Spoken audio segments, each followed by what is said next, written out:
Fall in the value of fix asset is known as depreciation. बच्चा, ये depreciation नहीं होता, ये डेप्रिसिएशन का रीजन है।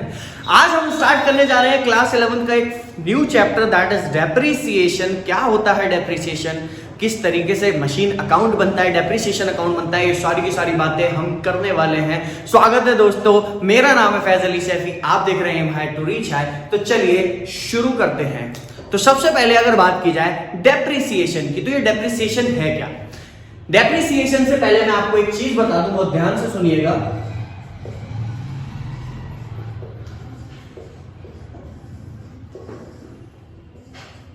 देख, समझना मेरी बात बहुत ध्यान से। एक अगर बात की जाए खर्चों की, एक्सपेंडिचर्स की अगर बात की जाए, खर्चों की अगर बात की जाए, बेसिकली खर्चे दो तरीके के होते हैं। एक होते हैं हमारे कैपिटल एक्सपेंडिचर और दूसरे होते हैं रेवेन्यू एक्सपेंडिचर। एक होते हैं कैपिटल एक्सपेंडिचर, दूसरे होते हैं रेवेन्यू एक्सपेंडिचर। कैपिटल एक्सपेंडिचर की अगर बात की जाए, ये वो एक्सपेंडिचर होते हैं which is related to purchase of fix assets up to its running condition. यानी कि फिक्स एसेट्स को लाने तक के जो खर्चे होते हैं, उनको रनिंग कंडीशन तक लाने के लिए जो भी खर्चे किए जाते हैं बिजनेसमैन के थ्रू, उसको हम कैपिटल एक्सपेंडिचर बोलते हैं। समझ में आ गई मेरी बात। यानी कि परचेज ऑफ मशीन की अगर बात की जाए तो ये कैपिटल एक्सपेंडिचर है। And basically capital expenditure are non recurring in nature, यानी कि ये रोज रोज होने वाले खर्चे नहीं, ये सालों में एक बार किए जाते हैं। इसी तरीके से अगर बात की जाए रेवेन्यू एक्सपेंडिचर की, तो revenue expenditure are those expenditure which maintain the earning capacity of the business. यानी कि वो खर्चे होते हैं जो रेगुलर नेचर के होते हैं, और अगर ये नहीं किए जाएंगे तो बिजनेस नहीं चल पाएगा। तो इन खर्चों का करना बहुत जरूरी है, इनको बोला जाता है रेवेन्यू एक्सपेंडिचर। आप समझना मेरी बात बहुत ध्यान से। बिजनेसमैन करता क्या है, जब हमारे बुक्स ऑफ अकाउंट कंप्लीट हो जाते हैं तो हम बनाते हैं फाइनेंशियल स्टेटमेंट्स। हम बनाते हैं फाइनेंशियल स्टेटमेंट, और फाइनेंशियल स्टेटमेंट में हम तीन चीजें बनाते हैं, trading account, profit and loss account और बैलेंस शीट। तो मैं ट्रेडिंग अकाउंट की बात नहीं कर रहा हूं, मैं बात कर रहा हूं सिर्फ और सिर्फ profit and loss account. Profit and loss एक ऐसा अकाउंट है जिसकी दो साइड होती है, एक होती है डेबिट साइड और दूसरी होती है क्रेडिट साइड। डेबिट साइड में सारे के सारे इनडायरेक्ट खर्चे आते हैं और क्रेडिट साइड में सारी की सारी इनडायरेक्ट इनकम आती है। अगर मैं बात करूं डेबिट साइड की, तो डेबिट साइड में सारे के सारे एक्सपेंसेस आएंगे और क्रेडिट साइड में सारी की सारी इनकम जाती है। बिजनेसमैन करता क्या है, अपने प्रॉफिट को कम दिखाने के लिए खर्चों को ज्यादा दिखाता है, इनकम को कम दिखाता है। वो दिखाता है, वो सोचता है कि काश ऐसे ऐसे खर्चे मेरे सामने आ जाए जिससे प्रॉफिट कम हो जाए, तो वो खर्चों को क्लेम करता है प्रॉफिट एंड लॉस में दिखा करके। यानी कि मेरा कहने का मतलब यह है कि एक मशीनरी अगर एक बिजनेसमैन लेकर के आया, मान करके चलते हैं कैलकुलेटर लेकर के आया। कैलकुलेटर देखो, इसमें एक चीज समझ लेना, capital expenditure non recurring in nature और इसकी दूसरी पहचान होती है लार्ज अमाउंट। रेवेन्यू एक्सपेंडिचर वो खर्चे होते हैं जो नॉन रिकरिंग नेचर होते हैं, सॉरी ये नॉन रिकरिंग इन नेचर होते हैं, ये रिकरिंग इन नेचर होते हैं, यानी कि रेगुलर वाले खर्चे होते हैं। अगर बात की जाए रेवेन्यू एक्सपेंडिचर की, तो रेवेन्यू एक्सपेंडिचर में स्मॉल अमाउंट्स होती हैं। तो मान करके चलते हैं कि आप एक 100 रुपए का कैलकुलेटर परचेज करके लेकर के आए। आप क्या करोगे, उसको प्रॉफिट एंड लॉस अकाउंट की डेबिट साइड में दिखा दोगे क्योंकि वो खर्चा है। आप एक 10 लाख की मशीन लेकर के आए और आप उसको प्रॉफिट एंड लॉस अकाउंट की डेबिट साइड में क्लेम करना चाहते हो, तो यहां पर आपको अकाउंटिंग रोक देगी। क्यों? वो भी तो खर्चा है, उससे भी तो पैसा गया है। फर्क देख रहे हो आप? 100 रुपए में और 10 लाख में बहुत फर्क होता है। अकाउंटिंग कहती है कि आप इस खर्चे को क्लेम करना चाहते हो ना, तो हम आपको क्लेम करने देंगे। जरूर आप मशीन को दिखाओ, 10 लाख की मशीन को जरूर दिखाओ प्रॉफिट एंड लॉस अकाउंट में, मना कोई नहीं कर रहा। लेकिन 1 साल में नहीं, आपको इसको क्या करना पड़ेगा, इसको नंबर ऑफ ईयर्स में क्लेम करना पड़ेगा, जिसके लिए आपको सबसे पहले अपनी मशीन की एक एस्टिमेटेड लाइफ निकालनी पड़ेगी कि मशीन चलेगी कितना। बात समझ में आ गई? इसमें तो कोई दिक्कत नहीं हो रही है। तो कहने का मतलब यह है कि मान करके चलते हैं वो 10 लाख रुपए की मैंने जो मशीन परचेज करी थी, उसको मैं मान करके चलते हैं मेरी मशीन है जिसकी एस्टिमेटेड लाइफ है 10 इयर्स, 10 साल तक वो चल जाएगी। तो इसका मतलब मैं हर साल 1 लाख रुपए प्रॉफिट एंड लॉस अकाउंट की डेबिट साइड में दिखाऊंगा, हर साल 10 सालों तक। तो मेरा कहने का मतलब यह है कि वो अमाउंट जो 10 सालों तक मैं प्रॉफिट एंड लॉस अकाउंट की डेबिट साइड में, उस अमाउंट को जिसको मैं डेबिट कर रहा हूं 10 साल, उस अमाउंट को डेप्रिसिएशन बोला जाता है। बात समझ में आ गई? डेप्रिसिएशन का मतलब क्लियर हो गया? डेप्रिसिएशन का मतलब क्या होता है? Depreciation is the allocation of cost of fixed asset. Depreciation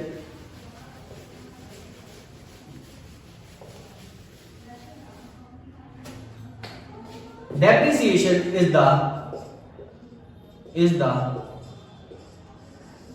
allocation of cost of fixed asset over its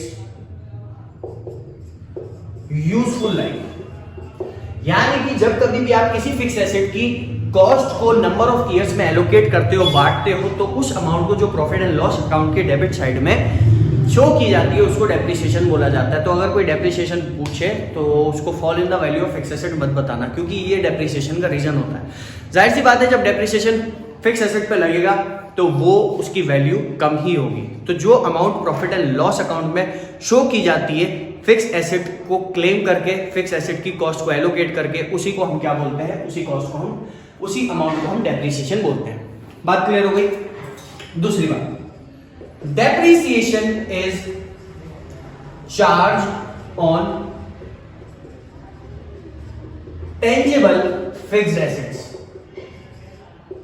यानी कि डेप्रिसिएशन जो चार्ज होता है ना, वो चार्ज होता है टेंजिबल फिक्स्ड एसेट्स पे, ना कि नॉन इनटेंजिबल फिक्स्ड एसेट्स पे।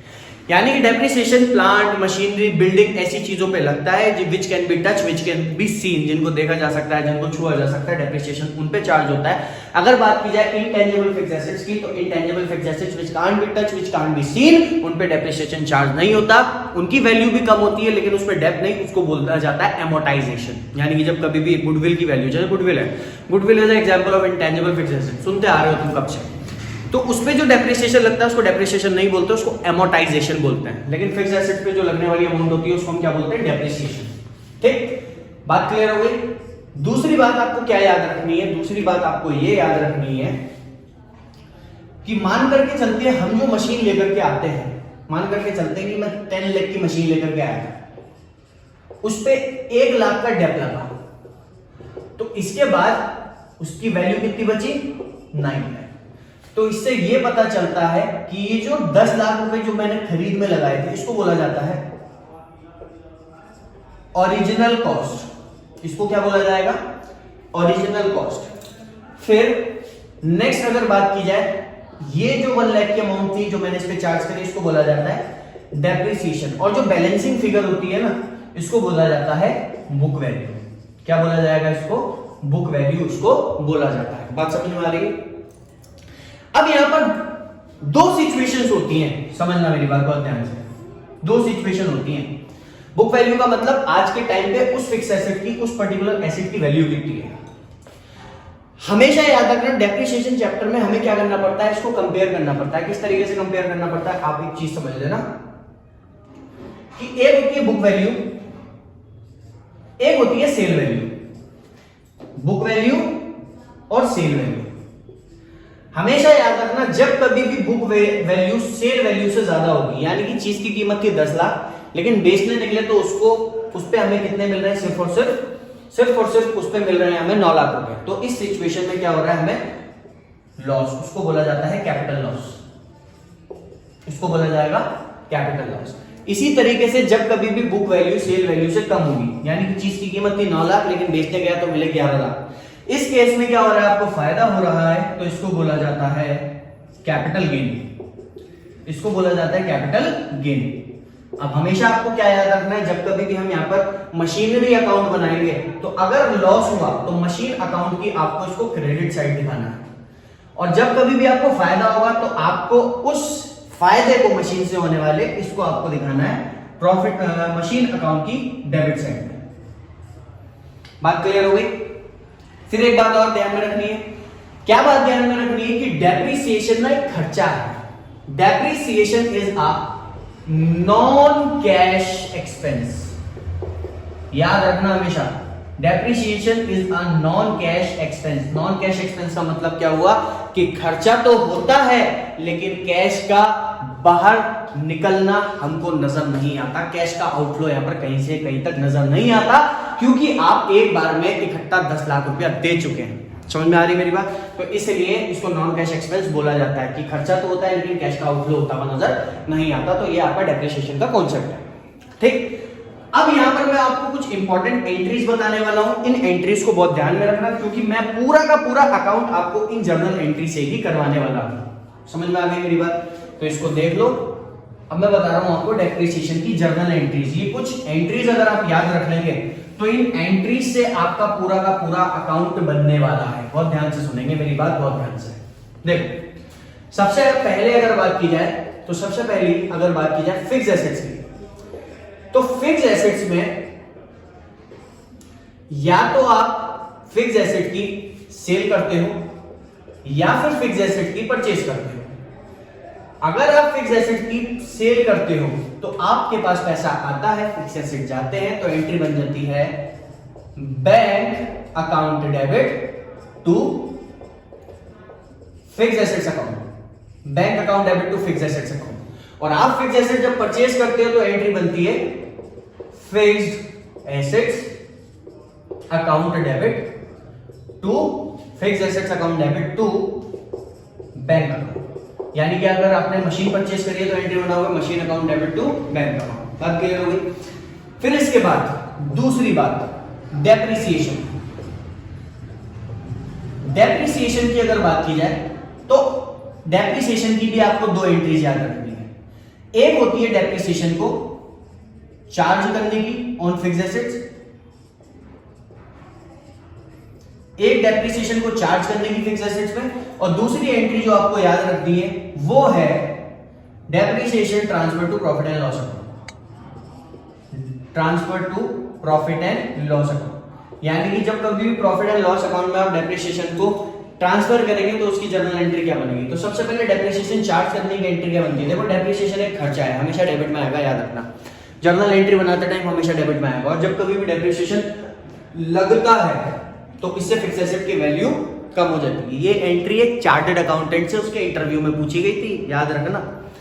तो चार्ज डेप्रिसिएशन और फिक्स एसेट्स, तो इसकी जर्नल एंट्री क्या बन जाएगी? इसकी एंट्री बन जाती है depreciation account debit to fix asset account. Depreciation account debit to fix asset account, ये एंट्री बनती है आपकी डेप्रिसिएशन चार्ज करने की। और दूसरी, डेप्रिसिएशन को प्रॉफिट एंड लॉस अकाउंट में भेज देना। जब डेप्रिसिएशन एक बार डेबिट में आ गया तो अगली एंट्री में कहां पर आएगा? क्रेडिट में आएगा। तो प्रॉफिट एंड लॉस अकाउंट में इसको भेजने की एंट्री बनती है profit and loss account debit to depreciation account. Profit and loss account debit to depreciation account. ये आप सिर्फ और सिर्फ ये चार एंट्रीज अभी याद कर लो। ये चार एंट्रीज अगर आपको आ गई तो आप डेप्रिसिएशन को इजीली कर सकते हो। है क्या यहां पर? बहुत सिंपल है, बस कैलकुलेशन और प्रोसीजर को ध्यान में रखना, कोई दिक्कत वाली बात नहीं है। बात समझ में आ गई? ठीक, इसमें कोई दिक्कत तो नहीं? ठीक है। अब अगर बात की जाए डेप्रिसिएशन की, तो डेप्रिसिएशन में हम आपको बताने वाले हैं डेप्रिसिएशन में मशीन अकाउंट बनेगा। डेप्रिसिएशन अकाउंट की जरूरत नहीं पड़ती यहां पर। डेप्रिसिएशन चैप्टर में हमारा फिक्स एसेट अकाउंट बनता है। मान करके चलते हैं हम मशीन अकाउंट बना रहे हैं, तो इसका फॉर्मेट कैसे बनेगा? तो ये है हमारा मशीन अकाउंट और ये है हमारा डेट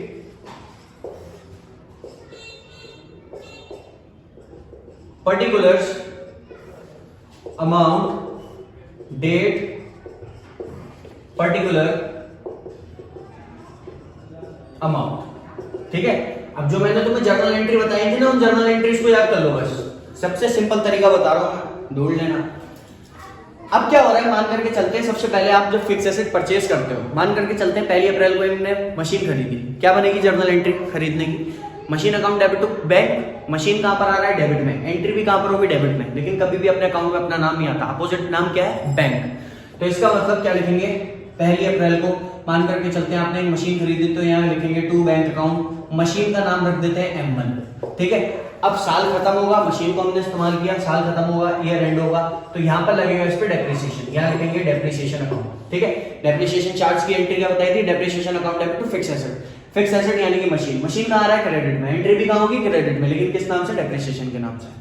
ठीक है, फिर इसमें से इसको माइनस करते हैं, जो भी बैलेंस आता है उसको बोलते हैं इसकी बुक वैल्यू, और ये आ जाता है balance carried down, balance sheet, account close. इसी तरीके से ये वाला क्लोजिंग बैलेंस 1 अप्रैल अगले साल को क्या बनेगा, हमारा ओपनिंग बनेगा, तो यहाँ लिखेंगे टू बैलेंस बीडी यानी कि बैलेंस ब्रॉट डाउन, और ये आ जाएगा इसका ओपनिंग बैलेंस, यहाँ पर लिखेंगे। फिर मान करके चलते हैं दूसरे साल में आपने एक मशीन और खरीद ली, तो यहाँ लिखेंगे टू बैंक अकाउंट, और ये आ जाएगा आपका M2 मशीन 2, और ईयर एंड होगा, ईयर एंड को क्या लगाएंगे हम इस पे, डेप्रिसिएशन बाय डेप्रिसिएशन अकाउंट। इस बार कितनी मशीन है, 2 मशीन, एक पहली वाली एक नई वाली, तो दोनों पे डेप्रिसिएशन लगाओ, M1 पे भी लगाओ M2 पे भी लगाओ, ये आ गया इसका डेप्रिसिएशन। फिर इसमें से इसको माइनस करेंगे, ये आ जाएगा, इसमें से इसको माइनस करेंगे, ये आ जाएगा, ये क्या हो जाएंगे इनके बाय बैलेंस सीडी यानी कि इनके क्लोजिंग बैलेंस M1 का और M2 का। ठीक है, ईयर एंड हो जाएगा, अकाउंट क्लोज कर देंगे। फिर मान करके चलते हैं ये वाले क्लोजिंग बैलेंस अगले साल क्या बनेंगे, ओपनिंग, तो यहां लिखेंगे to balance BD, to balance BD M1 M2, ये उतार दिया हमने। मान करके चलते हैं कि इस साल हमने मशीन को बेच दिया, अबे जब खरीदा था तो एंट्री डेबिट में हुई थी, तो बेचेंगे कहां पर होगी, क्रेडिट में होगी। यानी कि मेरा कहने का मतलब यह है कि हमने यहाँ पर मशीन को बेच दिया, तो बेचने से पहले लगाते हैं इस पे डेप्रिसिएशन, यहाँ लिखेंगे डेप्रिसिएशन और यहाँ लिख देंगे M1 की वैल्यू।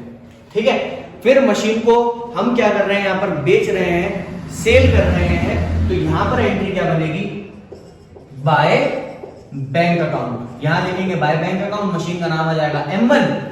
फिर अगर मशीन को बेचते टाइम फायदा हो रहा है तो यहाँ लिखेंगे to profit and loss account, अगर कैपिटल गेन हो रहा है, अगर प्रॉफिट हो रहा है मशीन को बेचते टाइम तो एंट्री यहां पर आती है, और अगर लॉस हो रहा है तो यहां लिखते हैं by profit and loss account, और एंट्री हमारी यहां आती है M1। ठीक है, M1 बेच दी, अभी भी कौन सी बच रही है, M2, यहां लिखेंगे बाय डेप्रिसिएशन अकाउंट और बाय बैलेंस सीडी, यानी कि इसमें से इस वाली वैल्यू को माइनस करना, ये आ जाएगा। इसी तरीके से हमारा डेप्रिसिएशन का अकाउंट बनता है, मशीनरी अकाउंट बनता है। ठीक है, इस कॉन्सेप्ट को समझ लो, प्रोसीजर को देख लो। फिर अब अगली वाली जो वीडियो आएगी वो आएगी हमारी कि डेप्रिसिएशन को कैलकुलेट करने के कितने मेथड्स होते हैं। तो बेसिकली देयर आर 2 मेथड्स, 2 तरीके होते हैं इसको निकालने के, स्ट्रेट लाइन मेथड और रिटर्न डाउन वैल्यू मेथड।